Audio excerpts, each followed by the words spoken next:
Crystals, what are they? No, seriously, look at all these amazing structures and forms. They're beautiful, they're powerful, and they're life. Crystals are the essence of life manifesting within the earth, the blossoms of the mineralogical portion of the earth. Recognition of these energies and forms of crystals can greatly benefit your personal growth. It is a very basic consciousness, not as intricate or advanced as some life on earth.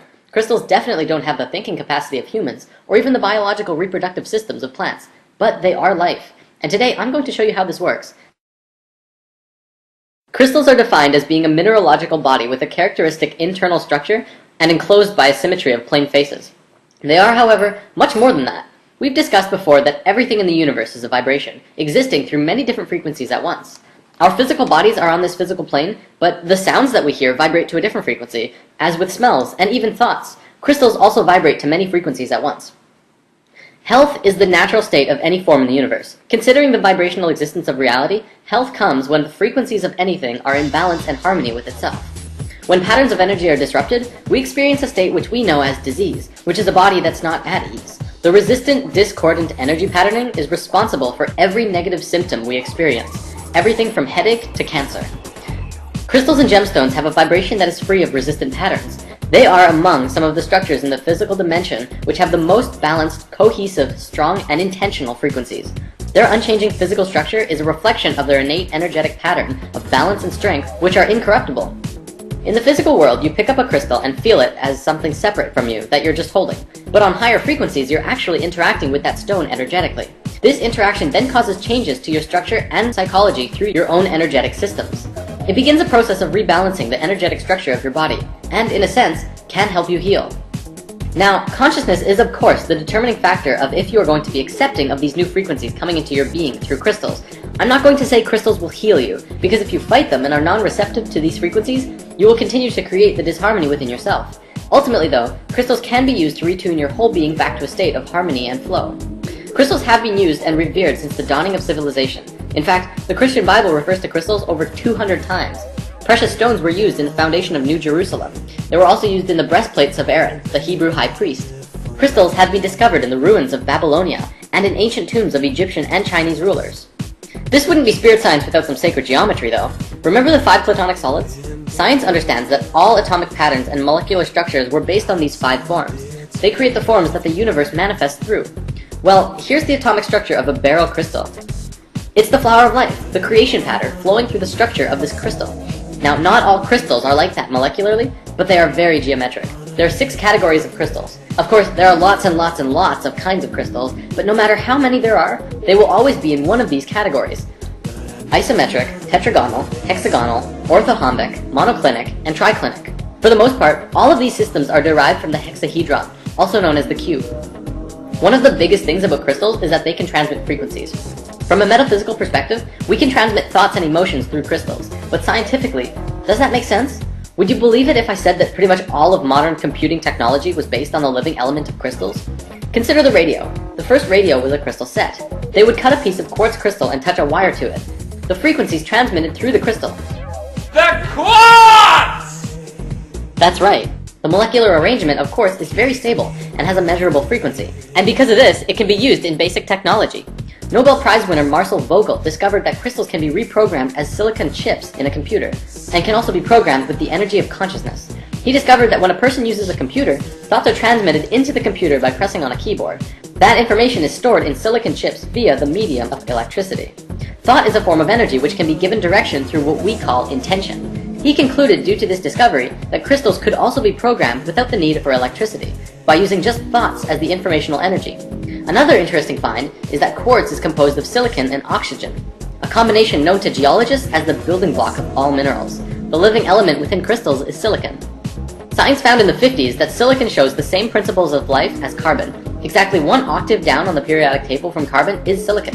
Sponges deep in the ocean made from 100% silicon were also discovered, which shows that silicon life doesn't just work in theory, but they actually exist right here on this planet.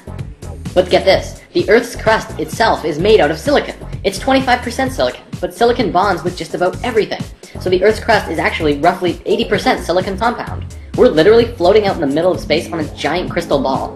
The term Mother Earth never had so much meaning as now, as we learn that the entire planet itself is a conscious, living being. She's aware of you and everything going on her body. The energies within crystals are universal. Therefore, when you connect with a mineral and are open to receiving what it has to offer, and begin to play creatively through your higher self, you can contact and synthesize the energies from which the entire universe is comprised. This is why crystals are so powerful, and why they must only be used through the highest consciousness of the individual. Right intention during the use of crystals further serves to connect your personal energy with that of the crystal kingdom, helping you get to a place of love, of light, and the good of all. Although each and every one of us has an infinite power of the universe within the self, we as humans always like having that support from something external from us. Every crystal form has its own individual energy and its own personality. Each can be used in unique ways to assist one in understanding the nature of existence, or moving forward on our own life path destiny as we're consciously experiencing it. I feel that right now, as people are waking up, we're becoming more and more aware of our ancient knowledge and wisdom. Part of that information that is returning to us is the nature of crystals. I see crystals as being very monumental in the evolution of humankind. They could provide a lot of love, light, and insight for many who are struggling with their own inner demons in this coming time. Things are getting more and more intense, but it's also providing people with the opportunities that they need to raise their own vibrations and frequencies to a level of light and happiness. Healing has to come from within. I'm not going to say that if you just get crystals you'll be happier or smarter or heal better. However, think of it like being with a close friend who really cares about you. They will provide their energy and attention to you to help you find yourself in this time of need. Crystals are like that. They will give you support if you allow them to, and open up your heart to the frequencies that they are emitting. If we consciously recognize that our own electromagnetic fields are impacted by the energetic quality of each crystal and gemstone, we would see that they create an alchemical response within our own bodies and psychology, which would allow us to use them as the powerful tools that they are. We could use them on a daily basis to promote health, awareness, growth, and evolution within ourselves and the multidimensional lives we lead. On my cosmic travels through life, reality, and the universe, I have come across many things. One of the most amazing of these revelations, however, is knowledge about crystals. What they are, we already know. But what can you do with them? Many of you may have crystals already, but without knowing what you can do with them, they just sit on your shelf, influencing your energies from afar. Today, we're going to look at practical uses of crystals in your everyday life. The first thing we need to discuss is how to charge your crystals. Just like us, crystals need sustenance. Well, they won't die if they don't get any, but who doesn't love to be fed?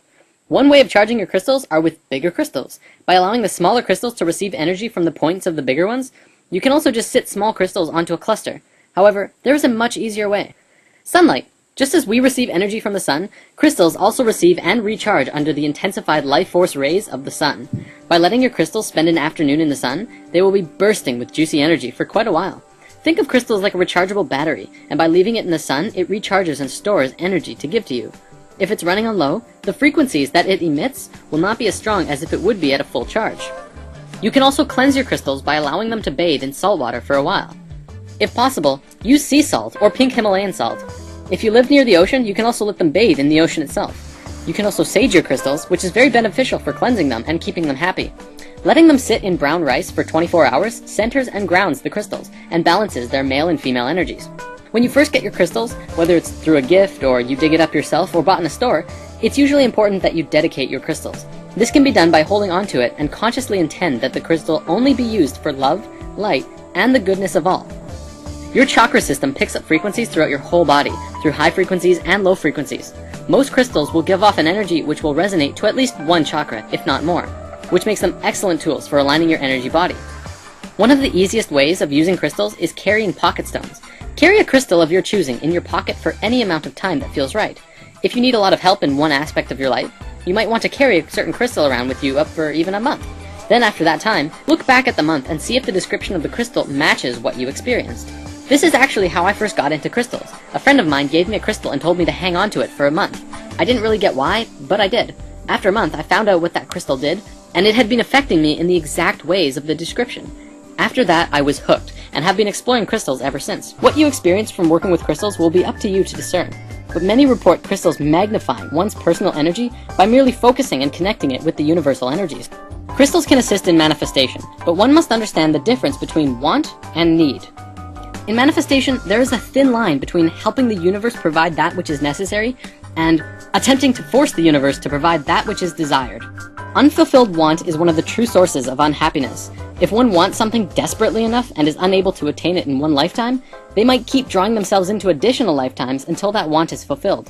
However, need is always fulfilled, as long as it's not blocked by want. Although, of course, one might need to work to fulfill that need as well. It will come. Certain crystals, like citrine, are helpful in manifesting abundance into your life, although in what sense, that is totally up to you. Ultimately, you are the one pulling the experiences of receiving towards you, and as long as you are open to receiving, energy can keep flowing in all aspects of your life. Finally, and this is something I found in one of my favorite crystal books, Love is in the Earth, but I haven't tested it. Supposedly, gasoline mileage has been enhanced by placing a quartz crystal on the carburetor or on the fuel line. Increases of up to 50% have been reported.